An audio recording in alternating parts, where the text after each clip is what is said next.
வணக்கம். அதிர்ஷ்டம் தரும் யோகம் அன்பர்களுக்கு அன்பு சார்ந்த வணக்கம். நமது தொகுப்பில் உங்கள் ராசிக்கு எதிரி யார் அப்படிங்கிற தலைப்பில் பார்த்து கொண்டு வருகின்றோம். இன்றைக்கி பார்க்க போகிற ராசி உங்கள் ராசி மகர ராசி நேயர்களுக்கு. மகர ராசி நேயர்களுக்கு உங்கள் வாழ்க்கையில் எதிரி யார் அப்படிங்கிறத பார்த்துருவோம். ஏன்னா வாழ்க்கையில் நமக்கு எல்லா காலங்களையும் எதிரி இல்லாமல் இருக்க மாட்டாங்க, எதிரி இல்லாமல் வாழவும் முடியாது. யாராக ஒருத்தர் எதிர்த்து தான் இருப்பான். ஒரு ஆளை கூப்பிட்டு, அனுபவப்பட்ட ஆளை கூப்பிட்டு, ஐயா உங்கள் வாழ்க்கையில் யாராவது எதிரி இருக்கான்னு கேட்டு பாருங்கள். எதிரியா கணக்கு இல்லாமல் இருக்காங்க அப்படிமா. அந்த அளவுக்கு இன்றைக்கி வாழ்க்கையில் நெகப்பட்ட பேர் அந்த எதிரினால் சங்கடப்பட்டவும் இருக்காங்க, அது எதிரினால் வாழ்ந்தவங்க இருக்காங்க, வீழ்ந்தவங்க இருக்காங்க. அவங்களை எப்படி நம்ம வீழ்த்தலாம், எப்படி சரி பண்ணிக்கலாங்கிறது தான் இந்த தொகுப்போட முக்கியமான பதிவு. சரி, மகர ராசிக்காரர்களுக்கு எதிரி யாருன்னு பார்த்துருவோமா? சரி, மகர ராசி காலதேவனில் 10ஆம் இடத்தை குறிக்கும். இது சனியோட ஆட்சி வீடு, செவ்வாயோட உச்ச வீடு. இதிலே தெரிஞ்சுக்கலாம் நீங்கள். உங்களுடைய வீட்டில் எதிரியே உச்சம் பெறான். அப்போ உங்களுக்கு எதிரியானால் அவன் உச்சத்தை பெறுவான்னு இருக்குது. அதனால் செவ்வாய் எதிர்த்தவன்ட்ட போய் ஜெயிக்கணும்னு அவனுடைய ஆசை. அப்போ மகர ராசிக்காரங்களை பொறுத்த வரைக்கும் இந்த ராசியில் நட்சத்திர அதிபதி யாருன்னு பார்த்தீங்கன்னா, உத்திராட நட்சத்திரம் இருக்கும், திருவோணம் இருக்கும், அவிட்டம் இருக்கும். உத்திராடம் 3 பாதம், திருவோணம் 4 பாதம், மீதி 2 பாதம் அவிட்ட நட்சத்திரம் இருக்கும். அந்த நட்சத்திரத்தில் பிறந்திருப்பீங்க. இந்த நட்சத்திரத்தில் பிறந்தவங்களுக்கு ஒவ்வொருத்தவங்களுக்கு ஒவ்வொரு மாதிரி எதிரிகள் வருவாங்க. இப்போ எதிரிங்கிறது சொந்த பந்தத்தை எதிரி வரலாம், நட்பில் எதிரி வரலாம், ஏன் தாய் தந்தை கூட எதிரி வரலாம், மனைவி எதிரி வரலாம், பெத்த பிள்ளை எதிரி வரலாம். அப்போ இந்த சனியோட ராசியை பொறுத்த வரைக்கும் பார்த்திங்கன்னா, இவங்களை பொறுத்த வரைக்கும் சனி சூரியனுடைய மகன். சாயாதேவிக்கும் சூரியனுக்கு பிறந்தவர் தான் சனி பகவான். பிறந்தவனே வெறுக்கப்பட்டவர் குடும்பத்தை விட்டு. மகர ராசி பிறந்த கூட்டு போட்டு கேட்டு பாருங்கள், பெரும்பாலும் குடும்பத்தை பிரிஞ்சு தான் அதிகமாக வாழ்வாங்க. சிறு வயதிலிருந்தே கஷ்டங்கள், நஷ்டங்கள், உடல் உபாதைகள், மனக்குழப்பங்கள் எல்லாமே ரொம்ப அனுபவிச்சிருப்பாங்க. தன் சொந்த வீட்டில் இருக்கிறத வெளியே தான் நீங்கள் வாழ்ந்திருப்பீங்க. அப்படிப்பட்ட ராசி தான் உங்கள் ராசி. அப்போ தன்னுடைய தாய் தகப்பனே எதிரியாக இருக்குது, வேறு எங்கேயா போக? நாங்கள் ரத்த சம்பந்தமே எதிர்த்தா நம்ம எங்கே போக? ஆனால் அதுதான் உங்கள் வலிமை, நல்லா தெரிஞ்சுக்கிறணும். சூரியன் வெறுத்தனால தான் சனி தனி ராஜ்யமாக உட்காந்து தவம் இருந்து அந்த சனீஸ்வர பட்டத்தை பெற்றார். அவரை பார்த்தா கிரகமே நடுங்கும். ஏன்னா நீதிமான், யாருக்கு எந்த குறையில்லாமல் தன்னுடைய கர்மத்தை செய்கிறதுல முதல் நம்பர் 1. அதனால தான் அவருக்கு அந்த பட்டத்தை கொடுத்தாங்க. சூரியன் ராஜா இருந்தாலும் சனிக்கு நிகரானம்னு வச்சுங்களேன். அப்படிப்பட்ட அந்த எதிர்த்து இருந்தனால தான் அந்த எதிரியை ஜெயிக்கிறதுக்கு என்ன செய்யலாம்னு நீங்கள் யோசிப்பீங்க. எதிரியே இல்லாமல் எப்படி வாழ்க்கையில் வாழ முடியும்? வாழலாம், வளர முடியாது, முன்னேறவும் முடியாது. போட்டின்னு ஒன்று இருந்தால் தாங்க சுவாரஸ்யம் இருக்கும். போட்டி இல்லாமையே ஒரு வேலை பார்த்தா எப்படிங்க இருக்கும்? ஒரு கம்பெனியில் வேலை பார்க்குறாங்க, மேனேஜருக்கு சம்பளம்னா 1,50,000, அதுக்கப்புறம் கீழே 1,00,000, அதுக்கப்புறம் 60,000, அப்புறம் 40,000, 20,000 வரும். ஏன் அவருக்கு மட்டும் 1,00,000 கொடுக்கணும்? அவருடைய படிப்பு, அந்தஸ்து, அவருடைய வேலையோட பளு எல்லாம் இருக்குன்னா அந்த சம்பளம் கொடுது. அப்போ அந்த சம்பளத்துக்கு தகுந்த மாதிரி அவருக்கு வேலை பளு உள்ள ரகசியம் இருக்கும்.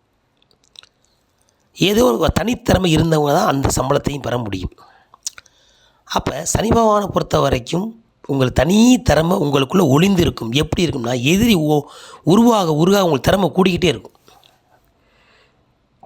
அப்போ என்ன செய்வாங்கன்னா, உங்களை பொறுத்த வரைக்கும் 4 பக்கம் எதிரிக்கத்தான் செய்வாங்க. முதல்ல சொந்த வீட்டில் தாய் தாப்பன எதிரி, முதல்ல எதிரி. உனக்கு யார் எதிரியா? அப்போ தான் முதலின்னு சொல்லுவோம் உலகத்தில். அதுக்கப்புறம் பார்த்திங்கன்னா நண்பர்கள் நல்ல நட்பாக இருப்பாங்க ஒரு காலத்தில். கடைசி அவனே நம்மளை எதிர்த்துருவான். என்னால் வளர்ந்தேன் அப்படிமா. அப்படியும் உங்களுக்கு ஒரு அனுபவங்கள் இருக்கும். சரி, அதுக்கப்புறம் பார்த்திங்கன்னா உங்களுக்கு ரொம்ப பெரிய மனைவி வருவாங்க. ஒரு காலத்தில் அவங்களையும் எதிர்ப்பாங்க. அப்போ என்ன ஆகும், உங்களுக்கு எல்லாத்தையும் பாசம் வச்சு வச்சு வச்சு வேஷங்கிறது தெரிஞ்சுக்குவோம்.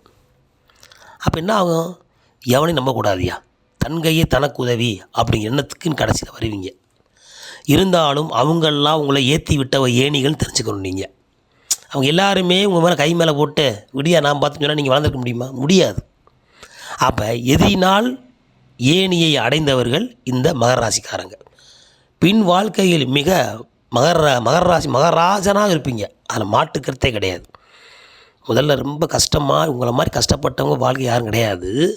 ஆனால் 40 வயசு 50 வயசுக்கு மேலே மகராஜன் அப்படிங்கிற பேர் பெறுவீங்க. அப்படிப்பட்ட மகர ராசிக்காரங்களுக்கு எல்லா பக்கமும் எதிரி முளைப்பார்கள். அத்தனை பேரையும் வீழ்த்தி வெற்றி காண்பீர்கள் ஒரு வயசுக்கு அப்புறம். ஏன்னா உடனே வீழ்த்த முடியாது. ஒரு பெரிய ஆலமரம் இருக்குங்க, உடனே வெட்ட முடியுமா? அது எப்படி வெட்டணுமோ அதுக்கு மாதிரி பதம் பார்த்து நேரம் பார்த்து அது ஒரு அளவு போட்டு வெட்டணும்ல. அது மாதிரி நீங்கள் ஒரு எதிரி உண்டாகிட்டானா அவனை எப்படி வின் பண்ணுறதுன்னு நீங்கள் கெட்டிக்காரங்க அதில் அதாவது அதனால தான் அவருக்கு மட்டும் கண்ணை கட்டியிருப்பாங்க. யாராக இருந்தாலும் சரியா, நீதிமான். இப்போ நம்ம கோர்ட்டில் பார்த்தீங்கன்னா ஒரு நீதி தேவதை திராசு இருக்கும், அதில் கண்ணை கட்டியிருக்கும் கருப்பு துணியால். அதுதான் சனி பகவான். எவராக இருந்தாலும் என்னுடைய கோட்டையில் நீதி சருகள் உழுகாது. அதனால் திராசுங்கிற முத்திரையில் அவர் உச்சம் பெறுவார். துளாராசியில் போய் சனி பகவான் உச்சம் பெறுவார். அதனால் நீங்கள் எதை பற்றியும் கவலைப்பட வேண்டாம். உங்களுக்கு மிக மிக மெரிய சொத்து என்ன தெரியுமா? உங்களுடைய தொழில், உங்களுடைய ஒழுக்கம், உங்களுடைய பர்சனாலிட்டி, உங்களுடைய வாழ்க்கையில் ஒரு நேரத்தை குறித்து அந்த நேரத்தோடு எந்திரிச்சு நேரத்தோடு வளர்றீங்க பார்த்தீங்களா, அதுதான் மிகப்பெரிய வெற்றி உங்களுக்கு. ஏன்னா நேரம் உங்களுக்கு மிகப்பெரிய ஒரு சொத்து. அந்த நேரத்தை நீங்கள் கரெக்டாக கணிச்சிங்கனாலே உங்கள் எல்லாமே விட்டுறீங்க. உங்கள் வாழ்க்கையில் சோம்பேறித்தனம் மட்டும் இருந்துடக்கூடாதுங்க. மகர ராசிக்காரனை பொறுத்த வரைக்கும் இந்த சனியோட வீடு ரொம்ப ஸ்லோவாக போவார். அதை நீங்கள் மாற்றிக்கணும். அதை மாற்றிட்டிங்கன்னா உங்கள் வாழ்க்கையில் மிக மிக மிக மிக வெற்றி கனியாக கொட்டும். ஜாதகத்தை பொறுத்த வரைக்கும் 7 சனி கண்ட சனி அட்டமச்சனி உறவு இருந்தாலும் உங்கள் பொதுவான பலனில் இந்த திருவோண நட்சத்திரம், உத்திராட நட்சத்திரம், அதே போல் அவிட்ட நட்சத்திரம், திருமணத்துக்கு அப்புறம் குழந்தைகள் வளர வளர பல யோகங்கள், பல அரசியல் சூழ்நிலைகள், பல பதவிகள், பல பொறுப்புகள், மிகப்பெரிய அந்தஸ்து, ஒரு தெருவை காக்கக்கூடிய ஒரு கவுன்சிலர் பதவி, ஒரு எம்எல்ஏ எம்பி அப்படிங்கிற பெரிய அளவுக்கு முன்னேறக்கூடிய ராசி தான் உங்கள் ராசி.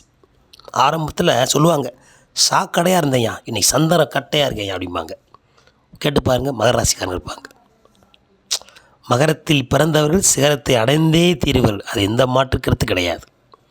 அப்படிப்பட்ட உன்னதமான ராசி. எதிரியை பற்றி அஞ்சப்படாதீங்க. எதிரி இருக்க இருக்க உங்கள் யோகம்தான். அப்போ எதிரி யார்? எதிரின்னு தான் நீங்கள் உங்கள் யோகத்தை கொடுக்க போகிறோம் அர்த்தம். ஒருத்தர் எதிரி முளைக்கானா யோகத்தை பெறுறீங்க. அப்படிப்பட்ட ராசி தான் உங்கள் ராசி. ஏன் அப்படின்னா உங்களுக்கு தனாதிபதியே நீங்கள் தான். 2ஆம் இடம் கும்ப வீடு, நீங்கள் தானே அது. அனைத்து காலங்களும் எதிரி முளைக்க என்றும் வெற்றி மேல் வெற்றி கிடைக்கும் என்று மனதில் நினைத்து கொண்டு அதிர்ஷ்டம் தரும் யோகம் உங்களை வாழ்த்தி மகிழ்கிறது. மீண்டும் ஒரு தொகுப்பில் சந்திப்போம். நன்றி, வணக்கம்.